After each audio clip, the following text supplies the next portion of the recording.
702. Let's walk the talk on 92.7 and 106 FM. It's 11:34. Listen to the Clement Manyathela Show. Clement went to watch Beyonce last night, okay?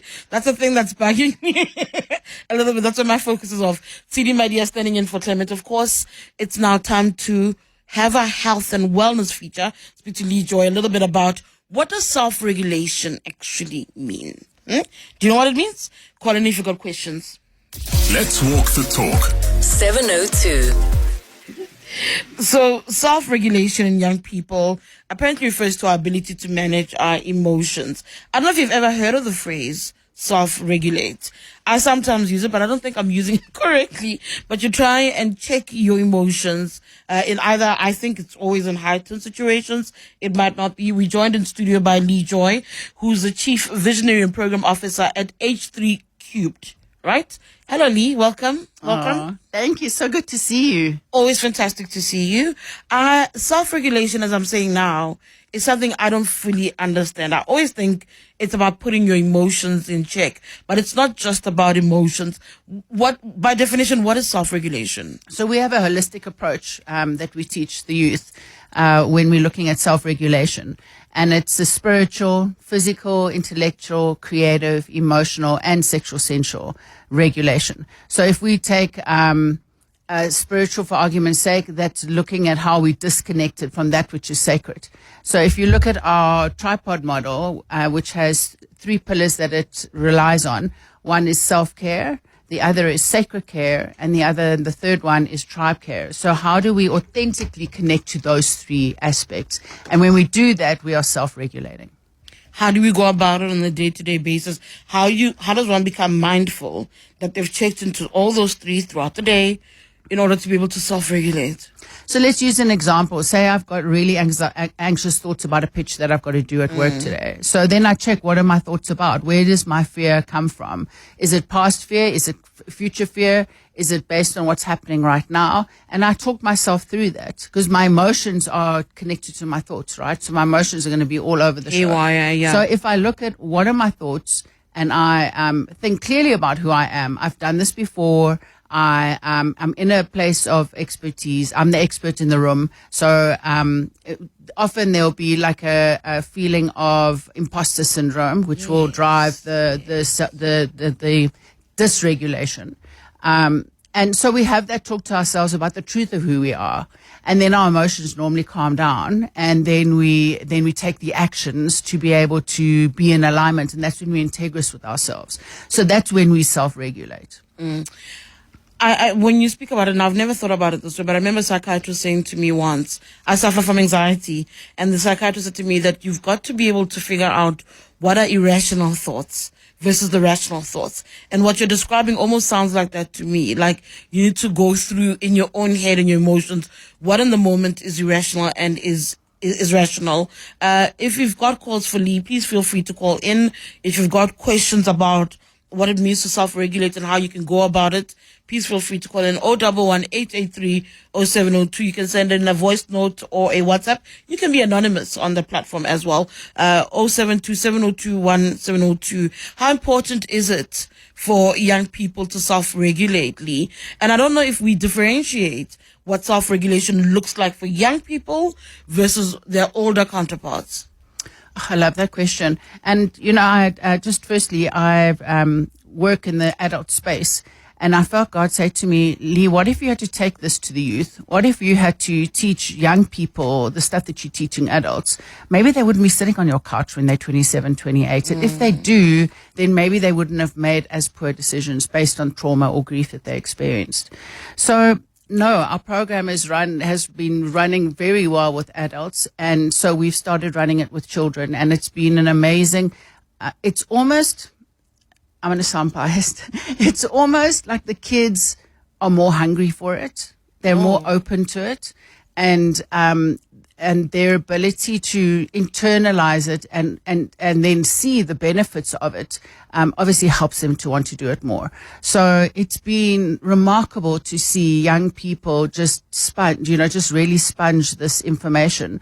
Because we're wanting to do a top-down and a bottom-up approach, right? Is teach the adults, teach parents, but also empower children so that they can, if we look at H3Q being a home of hope and happiness. So children bringing skills home that they can impart to their family members to create homes of hope and happiness. And then going back to the benefits, the value add in being able to do this thing for yourself on a day-to-day basis. What would you say to people? This is how you'll benefit from this.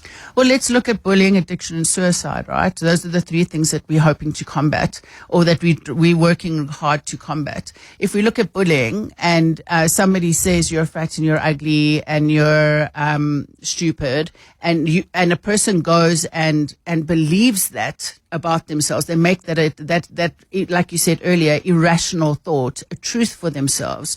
It's going to emotionally dysregulate them, and then they may do things that self-harm or sabotage them, take drugs, and possibly commit suicide. So those are at the very radical ends of the spectrum. Sure.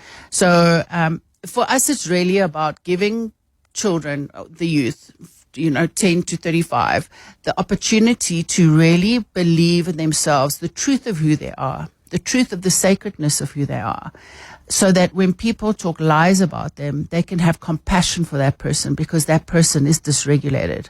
That person hasn't got a deep sense of the truth about who they are. Because if we know our truth and the sacredness of who we are, we won't be mean and ugly to other people. Your true north remains exactly what it ought to be. How do you develop this particular tool in people? So there's different techniques that we teach in our program. There's one segment that we call the echo chamber, and that's got to do with where we take the youth through a process of them understanding what their core wounding is.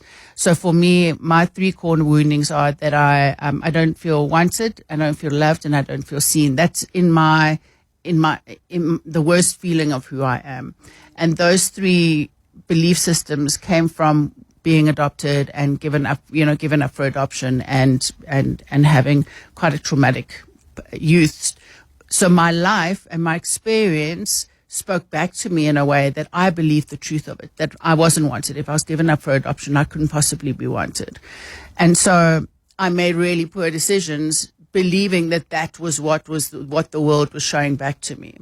So what we do is we try and reframe and rewire the brain around that, and we have what's known as an echo chamber, and it's so beautiful. I've seen it with corporates, and I've seen it with young people as well, how deeply moving it is.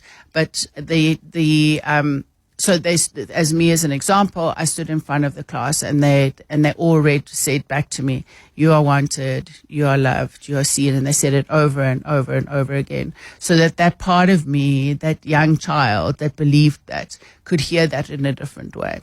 I'm going to go to the calls now. As I said, 011-883-0702 if you want to speak to Leigh. You can send a voice note or WhatsApp on 072-702-1702. I am seeing Makosonke in Jabulani. Hi, Makosonke. Good morning. How are you? Very good. Go ahead. Leigh's listening. Yeah. I just want to comment to say that as a young person, I had childhood traumas, like at least she's saying. And one of the things that how that affected me is that I couldn't regulate my emotion. I was emotionally out of control. So one of the strategies that I've employed was that the life partner that I've chosen, they are able to regulate their emotions, which really works well for me in terms of helping me to regulate my emotions. Because one of the things that I've also learned is that you are what you're exposed to. So if whoever you spend time with, it could be friends, it could be wherever, it could be your partner, whoever you spend time with, if they cannot regulate their emotions, they actually not helping your situation, or they actually even can put you in a situation whereby you battle in terms of regulating your emotion. So one of the deal breakers for me in terms of dating, especially when I'm now aware that I'm sorting out I'm learning to regulate my emotions, then I made it a point that I don't date someone that really cannot regulate their emotions, because basically it's like they are gonna trigger the challenge that I had in terms of regulating my emotions. So basically, it's very important for us to be aware of what we are exposed to, because what we're exposed to, it affects our will power to actually to do the right thing. So at the end of the day, so that's the contribution that I just want to say, that it's very key that we are aware of ourselves and just make sure that at the end of the day we deal with this emotional regulation situation very well. Thank you so much for that. Makosonke is out in Jabulani in Soweto. Thank you so much. I mean, the importance of environment, the importance of recognizing the impact of trauma in your journey, even into adulthood, and how those impact your ability to self-regulate. Yeah, we talk about nature versus nurture when you talk about environment. And Makosonke speaks very powerfully there about attachment styles, all right? Somebody who comes from a secure attachment, which is his partner. So she's able to, or he, sorry, I don't want to assume, they're able to regulate their own emotions. So he may have developed an anxious or an avoidant attachment style due to the trauma that he experienced as a child. But we don't have to stay anxious or avoidant. We, through therapy and through very powerful work with our partners, we can become securely attached.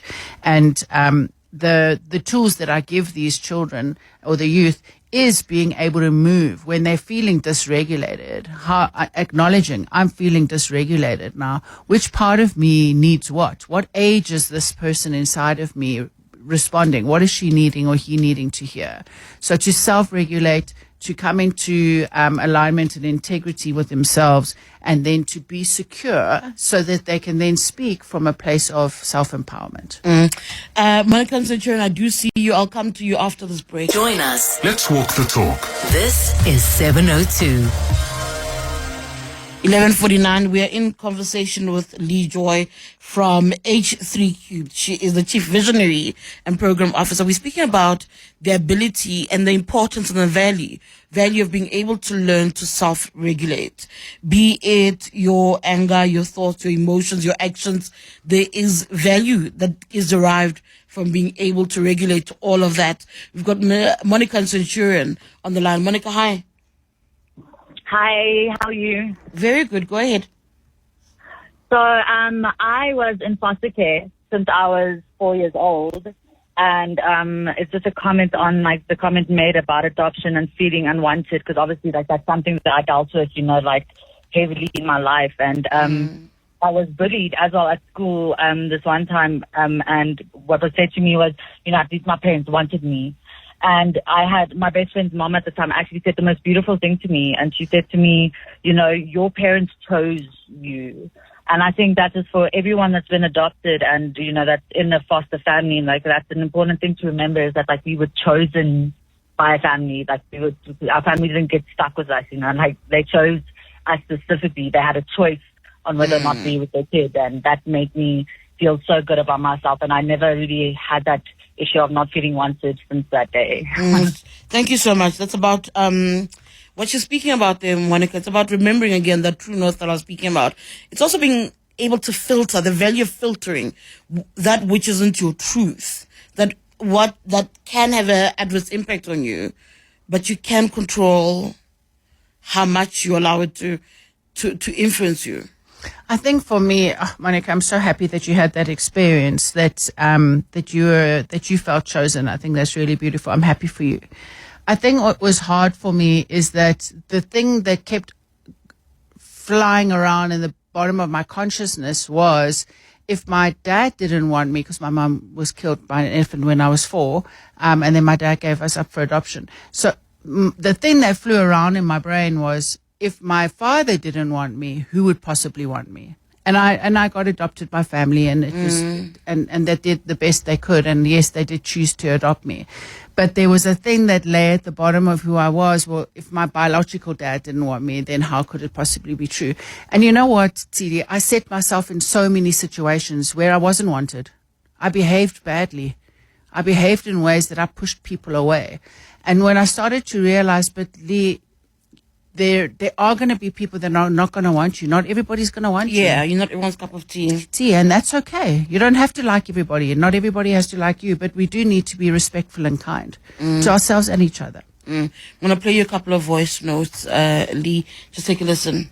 Hi, just listening with regards to your self-regulation, I think you said.